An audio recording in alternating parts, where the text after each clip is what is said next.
Hello दोस्तों, कैसे हो। दोस्तों, मनीष की ये कहानी है। मनीष मुंडका में रहता था। उसका दोस्त कुणाल था। कुणाल के पापा की फैक्ट्री थी। उसकी एक बड़ी बहन भी थी। कुणाल को घर से खर्चा तो मिलता था खर्चने के लिए, पर उसको इतने ही पैसे मिलते थे कि जो वो थोड़ा बहुत अपना खा पी सके। इससे ज़्यादा उसको नहीं मिलता था। उसकी अपने पापा से बिल्कुल भी नहीं बनती थी।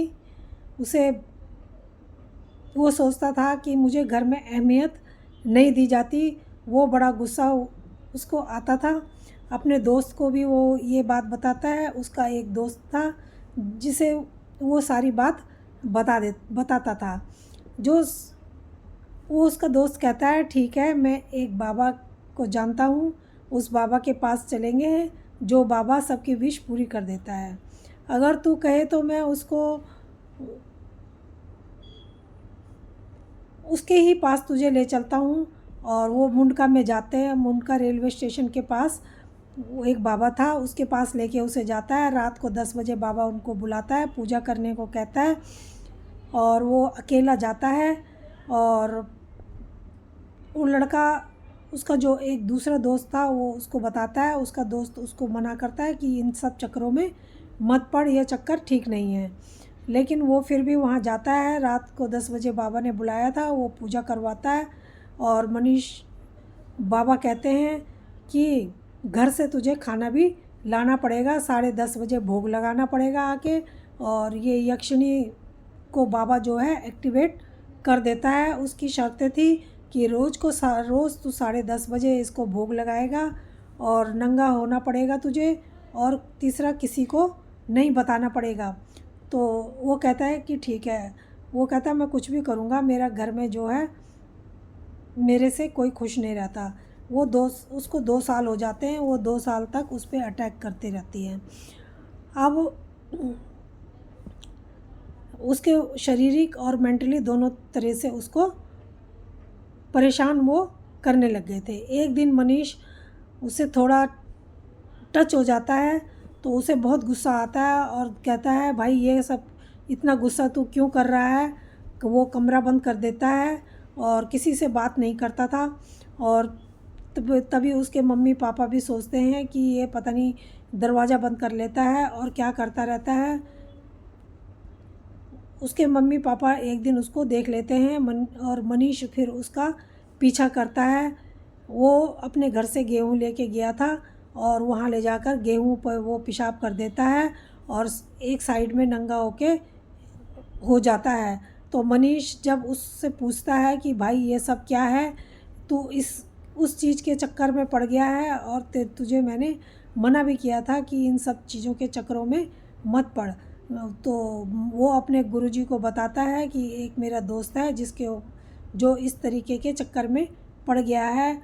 गुरुजी को सारी बात बताता है। तो गुरुजी दूसरे दिन रात को आने वाले होते हैं उसके पास। तो उसको पता चल जाता है और वो घर से भाग जाता है, और फिर उसको सब ढूंढने लगते हैं। वो एक खेत में मिलता है। खेत में निक्कर पहना कर लोट पोट कर रहा था, नंगा हो रखा था। और गुरुजी दिन भर दूसरे दिन खेत में जाते हैं। अब गुरुजी को पता चल गया था कि वो खेत में ही मिलेगा। अब गुरुजी दूसरे दिन खेत में जाते हैं और उसको दूर से ही उसके ऊपर क्रिया करने लगते हैं, क्योंकि उनको पता था कि वो उनके पास जाएंगे तो वो फिर से भाग जाएगा। वो दूर से उसके ऊपर क्रिया करते हैं। गुरुजी उसे घर लेकर आते हैं, और वो गुरुजी के कब्जे में आ जाता है। और कहते हैं गुरुजी कि ठीक है, तू अभी रुक, मैं 10 मिनट बाद अभी फिर घर जाके आता हूँ। गुरुजी को घर से कुछ सामान लाना था पूजा करने के लिए, इसलिए गुरुजी घर चले जाते हैं। उन्हीं 10 मिनटों में सब गड़बड़ हो जाता है। उसे अकेला छोड़कर चले जाते हैं। वो फिर नंगा होके वहाँ से फिर खेतों में भाग जाता है और फिर लोटपोट करने लगता है। तो वो कहते हैं कि यक्षिणी तो इसको लेकर जाएगी ही, पर आसपास के लोगों को भी ये नुकसान पहुंचाएगी। फिर पंडित जी वापस घर चले जाते हैं। फिर मम्मी पापा कहीं और उसे दिखाते हैं, कहते हैं कि आपके बस का नहीं है, वो कहीं और उसको दिखाते हैं कि ये ठीक हो जाए, पर वो ठीक नहीं हो पाता।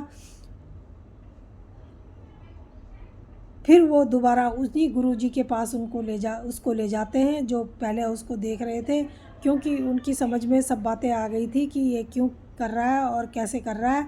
तो फिर उनके पास ले जाते हैं। वहाँ ठीक गुरुजी उसको ठीक तो कर देते हैं, वो वहाँ से बाहर तो आ जाता है, लेकिन जो उस पर हावी हो गया था वो आज भी उस पर हावी है। वो पूरी तरीके से अभी भी दोस्तों ठीक नहीं हो सका है। और हमें इससे ये मिलता है शिक्षा कि हमें किसी के कहने पर भी आकर किसी भी ऐसे गलत चक्रों में नहीं पड़ना चाहिए, अपने ऊपर संयम रखना चाहिए। तो दोस्तों ये कहानी कैसी लगी? अगर अच्छी लगी हो तो प्लीज़ लाइक और सब्सक्राइब ज़रूर करना। धन्यवाद।